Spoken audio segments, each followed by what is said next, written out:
Not because my parents told me, not because they sat me down for one of those uncomfortable family conversations where everyone pretends to care about fairness. I found out because my sister Jennifer couldn't resist bragging about it on Instagram. There she was, standing in front of a newly renovated storefront in downtown Portland, champagne glass raised, smile brilliant white against her perfectly contoured face. The caption read, "Dreams do come true. Thanks to Mom and Dad for believing in me and making my boutique vision a reality. Grand opening next month. Blessed our family support. Chia's boutique owner. Ja our dreams come true." I stared at my phone screen until the words blurred. The post had 847 likes. Our mother had commented with 12 heart emojis. I called my mom immediately. "Oh, honey," she said, her tone already defensive before I'd even spoken. "We were going to tell you. You gave Jennifer $150,000? My voice cracked, despite my efforts to sound calm. According to YouTube analytics, 99.6% of viewers are not subscribed. That's a huge number. By subscribing the channel that is completely free, you'll help support the channel and never miss fresh content. Well, it's an investment, really, in her future. She has such a good business plan, and you know how hard it's been for her to find her path. Her path? Mom, she's 34 years old. She's had 12 jobs in the last 8 years. There was a pause. I could hear my father's voice in the background, asking who was on the phone. "That's not fair, sweetheart. Jennifer has been searching for her passion, and we want to support that.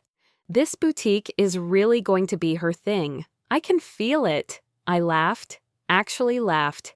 A bitter, hollow sound that surprised even me. When I asked you for help with grad school tuition 3 years ago, you told me I needed to learn financial responsibility. I asked for $15,000, Mom. 15. You said no. That was different. You were asking for a loan, and we didn't think taking on more student debt was...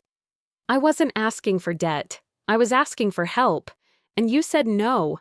But Jennifer gets $150,000 for a boutique? It's not a competition, sweetie. That word, sweetie. Like I was being unreasonable.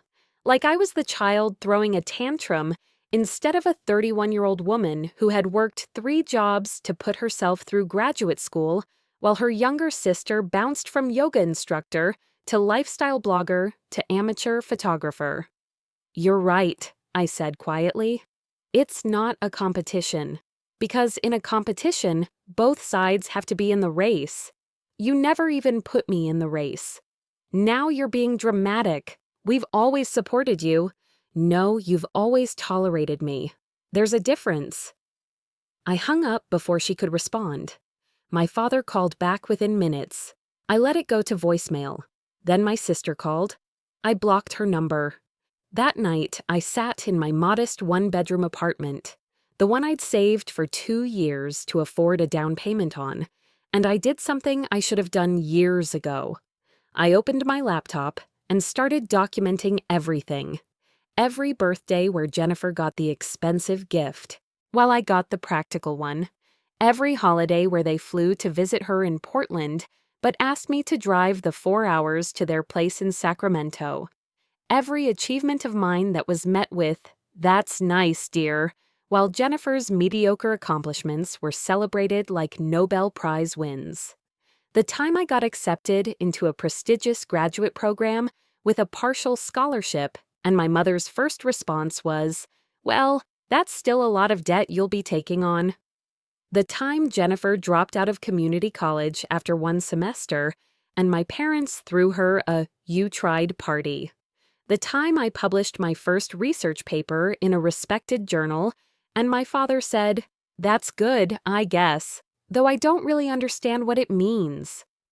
The time Jennifer posted a blurry photo of a sunset on Instagram, and my mother printed it, framed it, and hung it in their living room. I had spent 3 decades trying to earn their approval, their pride, their belief in me. And in one Instagram post, I finally understood the truth. It was never going to happen. I wasn't the golden child. I was the backup plan, the reliable one, the one who didn't need help because I always figured things out on my own. Except I had needed help. I'd needed it desperately, and they'd said no. The anger that burned through me that night wasn't hot and explosive. It was cold and surgical, precise. I didn't want revenge. I wanted something better. I wanted indifference. The next morning, I started making changes. First, I canceled my attendance at the family Thanksgiving. When my mother called, hurt and confused, I simply said, "I have other plans." "What other plans?" "You always come home for Thanksgiving." "Well, this year I'm not." "Is this about the money? Because you're being incredibly childish." "I'm not being childish, Mom. I'm making a choice. I'm choosing not to spend my holiday watching you all celebrate Jennifer while treating me like the help. We don't treat you like... You asked me to bring the dinner rolls last year. You asked me. While you hired a caterer for everything else because Jennifer said she was too stressed to help cook. Silence. "I'm not coming to Thanksgiving. Please don't call me about it again." I hung up and blocked their number on my phone. Not permanently. I still checked their voicemails once a week, but enough to create distance. The second change was social media. I unfollowed all of them. Unfriended my sister entirely. I didn't post an announcement or make a dramatic statement. I simply disappeared from their digital lives the way I'd always felt invisible in our actual one. The third change was the hardest. I stopped trying. I stopped sending thoughtful birthday gifts, stopped calling to check in, stopped sharing my achievements, stopped performing the role of the grateful, understanding daughter who didn't need as much because she was so capable. And you know what happened? For 3 weeks, nothing. They didn't notice. They were too busy with Jennifer's boutique grand opening preparations. I saw the photos through a friend's Facebook page. My parents in matching t-shirts with Jennifer's boutique logo, arranging racks, painting walls, looking happier and more involved than they'd been at my graduate school graduation. It was vindicating and heartbreaking in equal measure. Then Jennifer's boutique opened. According to the posts I saw through mutual acquaintances, it was a disaster. Not the opening itself. That was well attended, mostly by my parents' friends who felt obligated to show up. But the business itself was a catastrophe from day one. Jennifer had no retail experience, no business management skills. She'd bought inventory without researching market demand, priced items based on what she thought they should cost rather than competitive analysis, and hired her unqualified friends as staff. Within 6 weeks, the boutique was struggling. Within 3 months, it was failing. My mother called me in early December. I let it go to voicemail. "Sweetheart, I know you're upset with us, but this is getting ridiculous. It's almost Christmas, and you haven't spoken to your sister in months. She's going through a really hard time right now, and she could use your support. The boutique isn't doing as well as we'd hoped, and she's very stressed. I think it would mean a lot if you reached out." I deleted the message. My father left a voicemail 2 days later. "I don't know what's gotten into you, but this silent treatment is cruel. Your mother is beside herself. Jennifer cries every time your name comes up. We're a family, and family works through their problems. Call us back." I saved that one. The word cruel echoed in my mind. I was being cruel. Me. Not them for years of favoritism and dismissal. Not them for giving one daughter $150,000 while telling the other she needed to learn financial responsibility. Me for simply withdrawing from the dynamic. Christmas came and went. I spent it with friends, drinking wine and watching movies. It was the best holiday I'd had in years. In January, my sister's boutique closed. I heard through the grapevine that my parents had given her another $30,000 to try to save it, but it wasn't enough. Jennifer moved back in with them. In February, my mother showed up at my apartment. I almost didn't let her in, but curiosity won out. She looked older than I remembered, tired. She stood in my doorway, clutching her purse like a shield.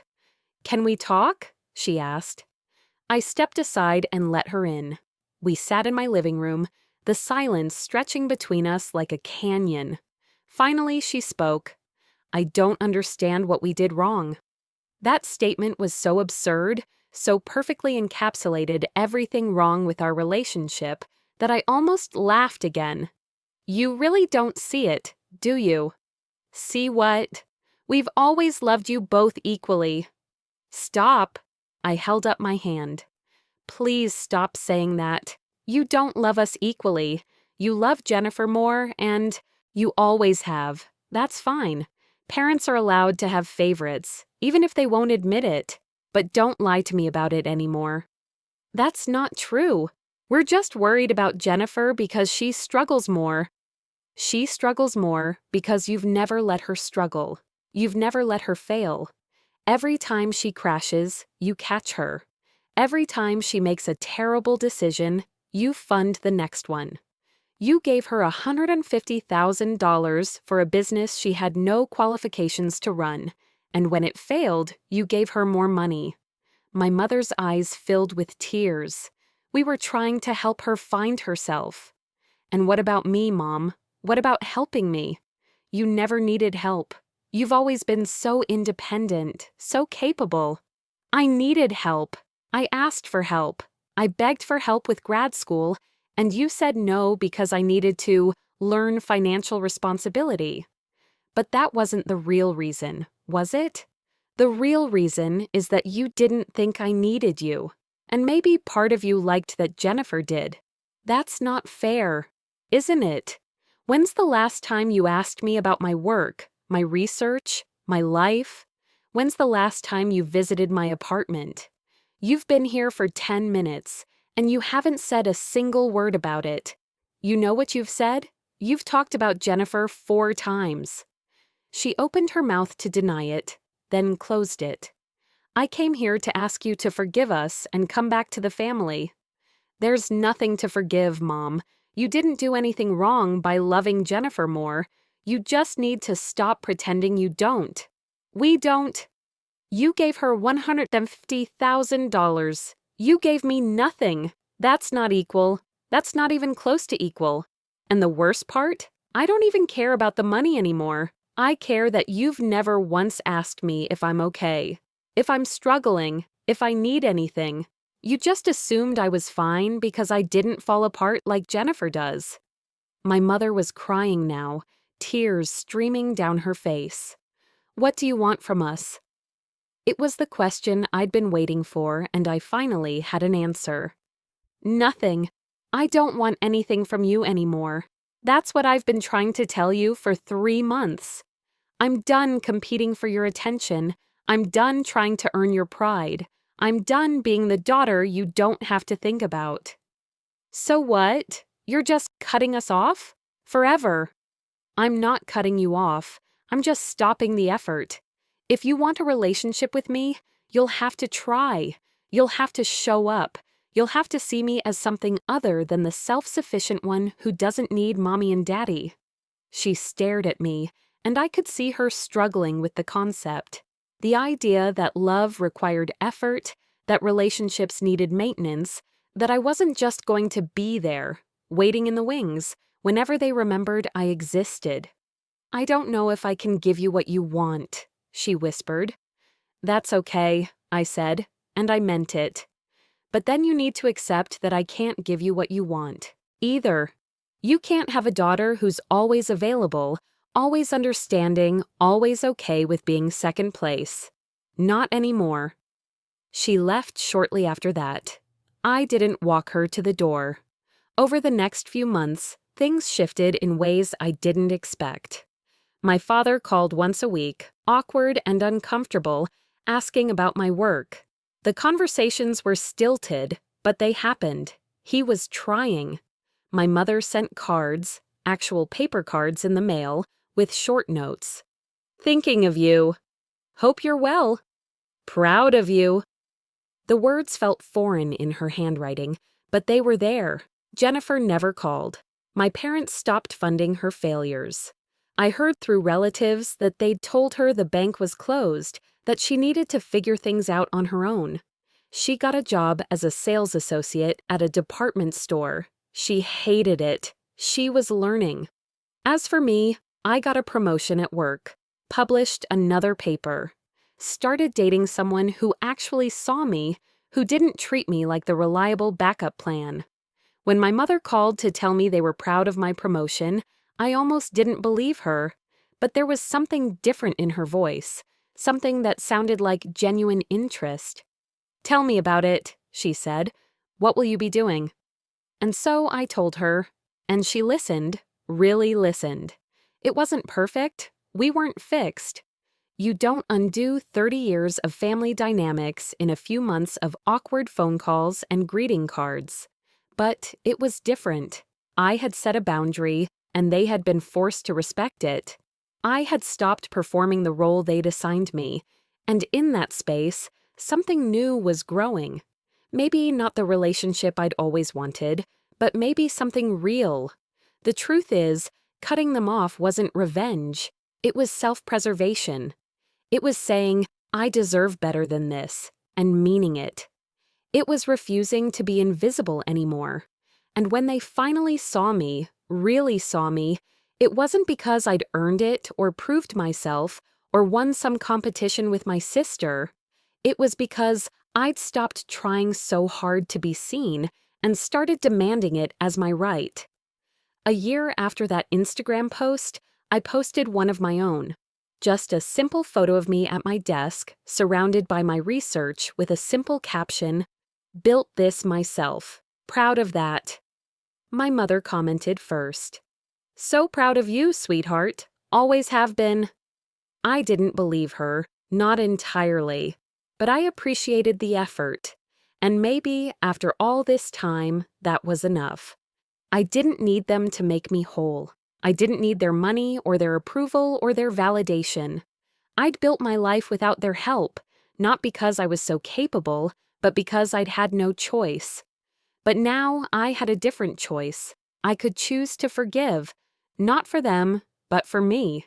I could choose to maintain boundaries while leaving the door open. I could choose to be the daughter I wanted to be, not the one they needed me to be. The real victory wasn't making them suffer or proving them wrong. It was realizing I didn't need to. I was successful, happy, and whole. Not because of my family and not in spite of them. Just because. And Jennifer? Last I heard, she was still living with them, still figuring out her path. Part of me felt bad for her. She'd been given everything and learned nothing.